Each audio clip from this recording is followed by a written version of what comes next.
Hi everyone, welcome back to Substack Coach. Today we're going to be covering the 4 Substack essentials that you need to have in place before you launch your publication. Alright, so one of the surprising things I've discovered while working with hundreds of Substack creators is that many publications, even large ones, are missing some very basic structural pieces. These aren't advanced growth strategies or complicated marketing tactics. They're the foundations of a publication that help readers understand who you are, what you do, and why they should subscribe. Today I'm going to walk through these 4 essentials that every publication should have and where to find them on Substack. Let's start with the first one, which is something many people misunderstand when they first join Substack: your profile. So your profile represents you as a person on Substack. This is you as a reader or as a writer on Substack, and it appears whenever you comment, like, restack, and interact with other people on Substack. Your publication is where your posts live. So your profile is you, and your publication is your home on Substack. Yes, your posts do show under your profile because you are the author, and so they're part of your activity feed. But the homepage layout and making everything look nice, that lives in your publication, not your profile. So some important elements of the profile include your profile photo and cover image, your bio, maybe your social media links if you want to. And this is how people recognize you within the Substack community overall. So when someone sees you commenting on a post or engaging on notes, they're clicking on your profile to decide whether to follow you or subscribe to you. They're actually subscribing to your publication, but there is the option for them to subscribe there as well. So take a few minutes, make sure that your profile photo, your bio, and your links and your cover image all clearly explain who you are and what you write about. The second essential is actually one of the most important pieces for discoverability. So your publication title and short description, a lot of people see them as just kind of aesthetic labels on their Substack homepage, but they're actually more than that. They are the strongest search signal for the Substack algorithm when people are searching for specific topics. They are also the first impression that potential readers will see when they click on one of your posts or especially on your actual Substack to visit your publication. And they're your hook. So they're on that welcome page that new people see, and along with the subscribe bar. So you have your title and you have your short description. They'll appear in search results, they'll appear when someone recommends you, in any previews, when you're commenting on something, they appear underneath your name. Whenever you comment, it's your name, your bio, the option to follow or subscribe, the title of your publication, and the short description of your publication. They also appear on the homepage as well. So your title should clearly signal your topic or what people are most likely to search for that you want to show up as. So for some people, that's their name. They want to use their name in their title because that is what people will be searching for. But for most of us, that's most likely our topic or something related to our topic. So if you have more of a fun title that really doesn't have anything explicitly in it about your topic, then make sure your short description clearly defines what your topic is. So instead of saying, for my Substack, it could be Adrian's writing all about Substack, but much more clear would be Substack Coach and simple guidance for launching and growing your Substack. So you want to be as clear as possible for search results on the Substack platform. The About page is not a long autobiography about you. It is an About page about your publication. So what are you writing about? What can someone expect to receive logistically? And why should they subscribe? What problem are you solving? What are you offering them that they will walk away with? The most common mistake I've seen is that people write 3 or 4 or 5 paragraphs about who they are and why they're choosing to write, and then they write 3 or 4 or 5 paragraphs about their topic, and then they finally close off with a subscribe button. A much better structure would be a short introduction to the publication, 2 paragraphs around what readers will learn and who you're writing for, and then another paragraph or 2 on what they can expect. And what I mean by that is, what is the frequency that you're writing at? So are they going to have daily meditations arrive in their inbox, or are they going to have weekly articles, or are they going to have monthly in-depth essays? So people want to know what they're signing up for, especially since they're giving you their email inbox. The format is also important to include. Are these going to be videos? Is it going to be community? Is it going to be live calls? Is it going to be essays, newsletters, audio recordings? Let them know. And then also what the free subscribers get versus what the paid subscribers get, and for how much are they signing up for. And also what the free subscribers get versus what the paid subscribers get, and how much your paid subscription is. So you would have a paragraph or a bullet list on what free people receive, followed by another paragraph or bullet list on what paid subscribers receive, along with the price for them.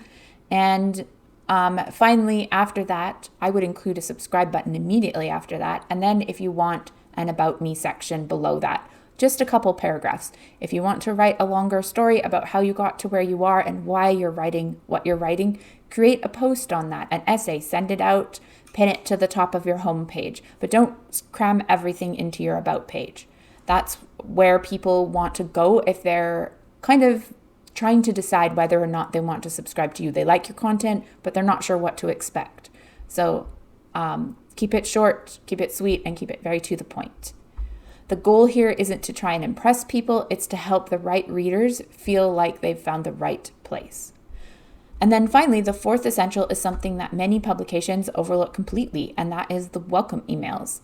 So when someone subscribes to you, Substack automatically sends them a welcome email. You cannot shut that off. It will go out automatically. And there are so many times that I have signed up to people and gotten the generic welcome email. As a Substack coach, of course, I recognize it because I've seen it so many times.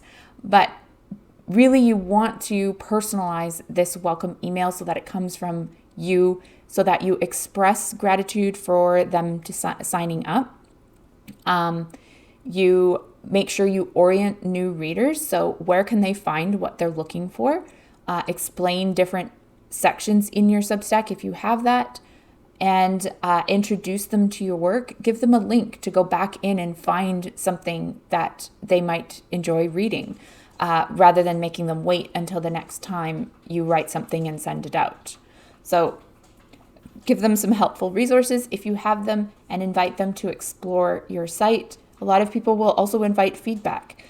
Reply to this email and let me know why you signed up, what you're looking for, or send me a direct message in Substack with the direct message button. It's up to you how much interaction you invite from your readers, but you want to think of the welcome emails as an onboarding experience for your publication. They help readers understand your Substack, stay engaged with you, and keep reading through your content. So where do you find all of this? Let's take a quick look. So when you're signed into Substack, you're on the substack.com homepage.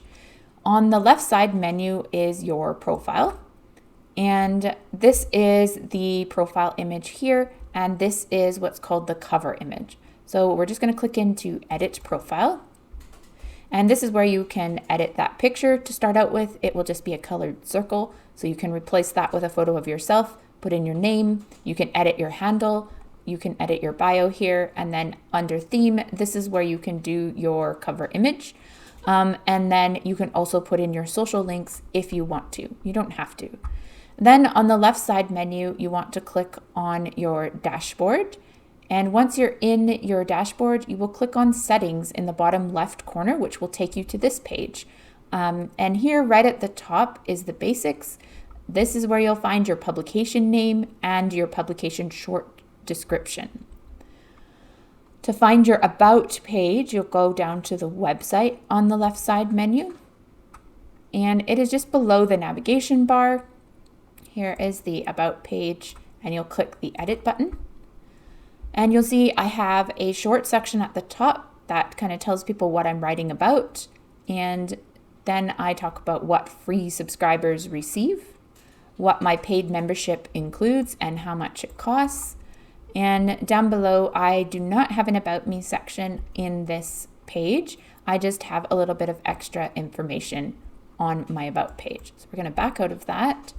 Your welcome emails are under content. There's an emails tab here, and welcome emails to free subscriber is likely what you will start out with. If you have payments turned on, you'll also have the welcome email to paid subscribers, and you may have a welcome email to founding members. I personally have that toggled off so that I don't have to worry about a top tier level right now.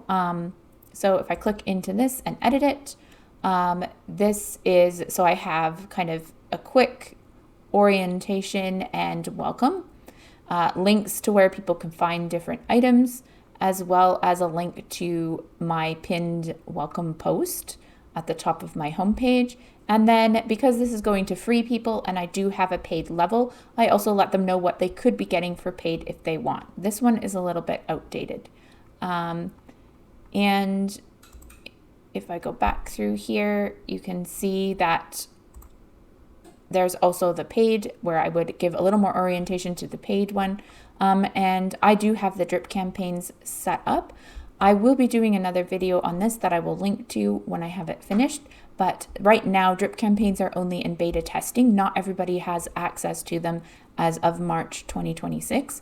So I'm not doing a video on them until everyone has access. But I do use them, which is why my welcome email is outdated currently.